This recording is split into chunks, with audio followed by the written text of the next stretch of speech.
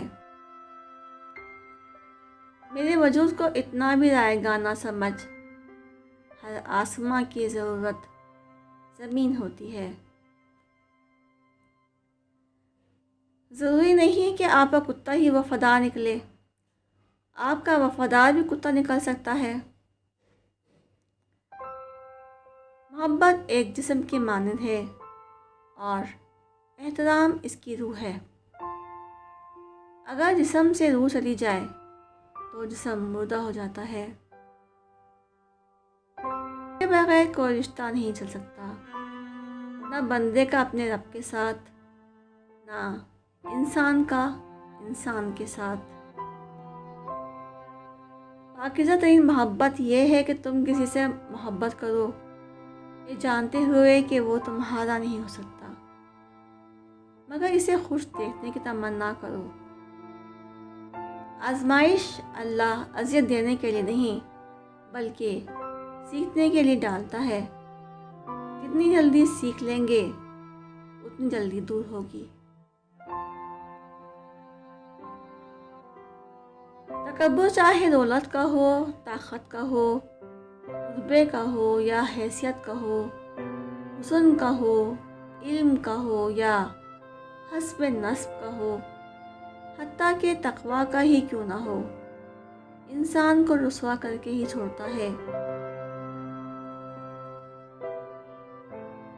باہمت لوگ کبھی ہادا نہیں کرتے، یا وہ جیت جاتے ہیں یا سیکھ جاتے ہیں۔ جنگل دن بھر سکڑ رہا تھا، پھر بھی سارے درخت کلہاڑے کو ہی ووٹ دے رہے تھے۔ ان کا خیال تھا کہ کلہاڑے کے دستے کا تعلق ان کی برادری سے ہے۔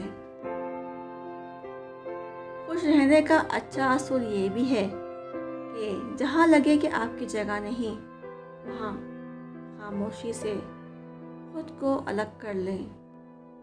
زندگی میں بہت کم لوگ ایسے ملتے ہیں جو سچ میں آپ کے ساتھ مخلص ہیں، ورنہ زیادہ تر لوگ دکھاوا ہی کرتے ہیں۔ تعلقات نبھانے کے لیے عہد و پیمان کی ضرورت نہیں ہوتی، ضرورت ہوتی ہے تو ایک دوسرے کے ساتھ مخلص ہونے کی۔ وہ تعلق چاہے دوستی کا ہو، محبت کا ہو، یا خون کا ہو یا احساس کا۔ غلط کو غلط کھل کر کہیں، کیونکہ تاریخ ٹکرانے والوں کے لیے لکھی جاتی ہے، تلوے چاٹنے والوں کے لیے نہیں۔ عشق کرب و بلا نہیں، مگر عشق سے بڑھ کر کوئی کرب نہیں۔ دلاسا دیتے ہوئے لوگ کیا سمجھ پاتے ہیں، ہم ایک شخص نہیں، کائنات ہارے تھے۔ محبتیں تو زندگی میں مان بنا کر رکھی جاتی ہیں، اتارے تو پہنچ جاتے ہیں زندگی سے بھی اور دل سے بھی۔ سانس ٹوٹنے سے انسان صرف ایک بار مرتا ہے، لیکن ساتھ ٹوٹنے پر انسان بار بار مرتا ہے۔ بعض دفعہ ہمیں پتہ ہوتا ہے کہ سامنے والا ہمیں دھوکہ دے رہا ہے، ہم پھر بھی خاموش رہتے ہیں، کیونکہ ہم جانتے ہیں کہ ہم اس کے دھوکے کے ساتھ تو جی سکتے ہیں، پر اس کے بنا نہیں۔